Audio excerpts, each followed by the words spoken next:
በጋዛ ያለውን ውጊያ ዘላቂ በሆነ መንገድ ለማስቆም በአሜሪካና በዓለም አቀፍ አስማሚዎች የቀረበው የሰላም ውል በሁለቱ ተፋላሚ ወገኖች ጽኑ የእርስ በርስ ቅድመ ሁኔታ ምክንያት ዳግም ወደማይፈታ ዲፕሎማሲ አዙሪት ውስጥ ገብቷል። የድርድሩ ዋና ማነቆ የመጀመሪያው እርምጃ ማን ይውሰድ በሚለው መሰረታዊ ጥያቄ ላይ ያተኮረ ነው። የእስራኤል ጠቅላይ ሚኒስትር ቤንያሚን ኔታንያሁ የቀረበው የሰላም ረቂቅ ሙሉ በሙሉ ውድቅ በማድረግ ሐማስ ሙሉ በሙሉ ትጥቅ ሳይፈታ የእስራኤል የደህንነት ግቦች ሳይረጋገጡ የጦር ኃይሎችን ከተቆጣጠረው የጋዛ 60 በመቶ ግዛት እንደማይወጣ አጥብቀው አሳውቀዋል። ለእስራኤል ወገን የደህንነት ዋስትናን ማግኘትና የሐማስን ወታደራዊ አቅም ማፍረስ ከማንኛውም ሁኔታ በፊት የሚቀድም ሁኔታ ሆኖ ቀጥሏል። በተቃራኒው የሐማስ አመራሮች የእስራኤል ሰራዊትን ያለምንም ቅድመ ሁኔታ ሙሉ በሙሉ ከጋዛ ሳይወጣ ምንም አይነት መሳሪያ እንደማያስረክቡ በጽኑ ይከራከራሉ።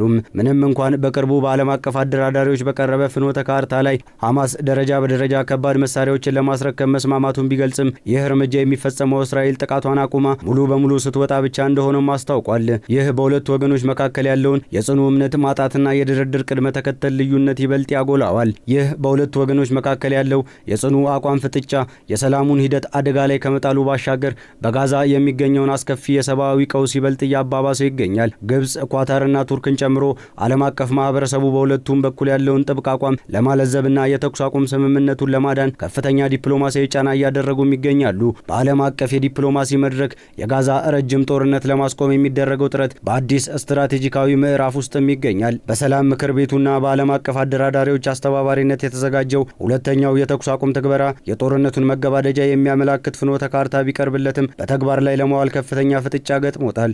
በቅርቡ ይፋ በተደረገው የሰላም ውል መሰረት የሐማስ የፖለቲካ ክንፍ ከባድ መሳሪያዎችን ደረጃ በደረጃ ለማስረከብ ትጥቅን ለመፍታት መስማማቱን አስታውቋል። የሐማስ ይህ ውሳኔ በዓለም አቀፍ ማህበረሰብ ዘንድ ያልተጠበቀ ተቀባይነትን ሲያገኝ፣ በሌላ በኩል ግን ዲፕሎማሲያዊ ጫና ወደ እስራኤል ወገን ለማዞር የተደረገ ጥበባዊ እርምጃ እንደሆነም ይነገራል። ሐማስ ትጥቅ የሚፈታው እስራኤል ሰራዊቷን ሙሉ በሙሉ ከጋዛ ስታስወጣና በቴክኖክራት አባላት የተቋቋሙ ጊዜያዊ የጋዛ አስተዳደር ስልጣን ሲረከብ ብቻ እንደሆነ በመግለጽ ቅድመ ሁኔታውን አጥብቆ ይዟል። በተቃራኒው የእስራኤል ጠቅላይ ሚኒስትር ቤንያሚን ኔታንያሁና የወታደራዊ ክፍል አመራሩ ይህንን አቀራረብ በከፍተኛ ጥርጣሬ ተመልክተውታል። ለእስራኤል ወገን ሐማስ በተግባር ሙሉ በሙሉ ትጥቅ ሳይፈታ የደህንነት ስጋት ሳይወገድ ሰራዊትን ማስወጣት የወደፊት ደህንነትን አደጋ ላይ የሚጥል ነው። በተጨማሪም በሀገር ውስጥ ባለው የፖለቲካ ውጥረትና በቅርብ በሚካሄደው ምርጫ ምክንያት ኔታንያሁ በጋዛ ያለውን ወታደራዊ የበላይነት የሚያላላ ማንኛውንም ስምምነት ለመቀበል ዝግጁ እንደማይሆኑም ገልጸዋል። ይህ የትዕዛዝ ቅድመ ተከተልና የጽኑ እምነትን ማጣት ለመፍታት የዓለም አቀፍ አደራዳሪዎች ጥረት ተጠናክሮ ቀጥሏል። ዋና አደራዳሪዎቹ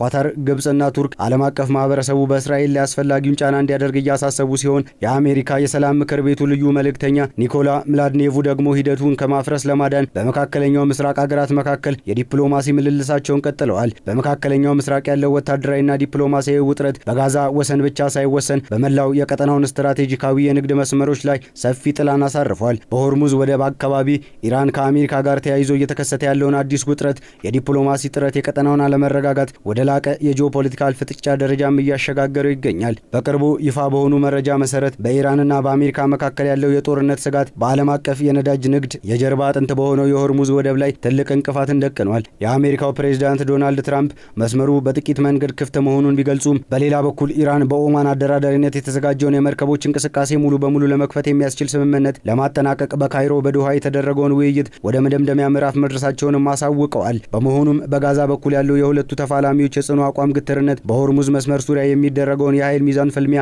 የመካከለኛው ምስራቅ ወደፊት ሰላም በከፍተኛ አሻሚነት ስጋት ውስጥ እንዲወድቅ አድርጎታል። ዓለም አቀፍ አደራዳሪዎች የሰላም ምክር ቤቱ አባላት የነዳጅ መስመሩን ደህንነት ከመጠበቅ ጎን ለጎን የጋዛውን የተኩስ አቁም ስምምነት ለማዳን ጥረታቸውን አጧጡፈው ቀጥለዋል። ይህ የዲፕሎማሲያዊ ቅዠት በጋዛና በሆርሙዝ መካከል ብቻ ሳይወሰን በመላው መካከለኛው ምስራቅ ቀጠናዊና የፖለቲካ ካርታ ላይ አዲስ መስመርን ሊፈጥር እንደሚችል ተንታኞች ይገልጻሉ። የሁኔታዎች ትስስር እንደሚያሳየው በጋዛ የተገታው የሰላም ውይይትና በፋርስ ባህረ ሰላጤ የተቀሰቀሰው የነዳጅ መስመር ፍጥጫ አሁን ላይ የተሳሰሩ የዲፕሎማሲ ፍልሚያ ግንባሮች ሆነዋል። ይህ ቀጠናውን ወደ ከፋ የቀውስ አዙሪት ውስጥም እየገፋው ይገኛል። የየመን ሁቲ አማጽያን በሳውዲ አረቢያ ድንበር አካባቢ በሚገኘው ወታደራዊና የሲቪል ኢላማዎች ላይ የሰነዘሩት ጥቃት አዲስ ወታደራዊ ውጥረትን ያስከተለም ሲሆን ይህ የኢራንና የአሜሪካ ፍጥጫ በውክልና ጦርነቶች በኩል ይበልጥ እንዲስፋፋም አድርጎታል። በጂዳ የተሰበሰቡ የሳውዲ አረቢያ፣ የቱርክና የፓኪስታን መሪዎች የቀይ ባህር የባህረ ሰላጤውን ደህንነት ለማስጠበቅ አስቸኳይ የምክክር መድረክ የከፈቱ ሲሆን የነዳጅ መስመሮቹን መዝጋትና የዓለም አቀፉን አቅርቦት መስተጓጎል በታዳጊ አገራት ላይ የሚያሳድረውን ኢኮኖሚያዊ፣ ሰብአዊ ጫና ለመቀነስ አዲስ የህብረት ስትራቴጂ ለመቅረጽም እየጣሩ ይገኛሉ። የዋሽንግተንና የቴሄራን የስነ ልቦና ጦርነት ደግሞ በሆርሙዝ ስምምነት ላይ ሌላ ውስብስብ ሁኔታዎችን ፈጥሯል። ዋሽንግተን የሆርሙዝ ወንዝ ዓለም አቀፍ የውሃ መንገድ በመሆኑ ማንኛውም አገር ክፍያ የመጠየቅ መብት የለውም ስትል፣ ኢራን በበኩሏ በኦማን ጋር በምታደርገው ስምምነት ለምታደርገው የደህንነት ጥበቃ የታሪክ ክፍያ ለመጫን መሞከሯ የስምምነቱን መቋጫ አዘግይቶታል። የጦርነቱ መራዘም በሁለቱም ወገኖች ላይ የሚፈጥረው ወታደራዊና ኢኮኖሚያዊ ጫና ከቀን ወደ ቀን እየከበደም መጥቷል። በመጨረሻም የመካከለኛው ምስራቅ የወደፊት ዕጣ ፋንታ በእነዚህ ሁለት ትይዩ ዲፕሎማሲያዊ ግንባሮች ውጤት ላይ ተንጠልጥሏል። በጋዛ በኩል ያለው የትጥቅ መፍታትና የሰራዊት ማስወጣት ቅድመ ተከተል ግትርነት ሳይላላ ወይንም ደግሞ በሆርሙዝ ያለው የባህር ላይ ንግድ ነጻነት ዋስትና ሳያገኝ ቀጠናው ሙሉ በሙሉ ወደ ዘላቂ ሰላም ሊመለስ አይችልም። ዓለም አቀፍ አደራዳሪዎችና የሰላም ምክር ቤቱ አባላት የነገውን አጠቃላይ ቀውስ ለማስቀረት የሰዓታት ምልልሳቸውን በቀጠናው ዋና ከተሞች ቀጥለዋል።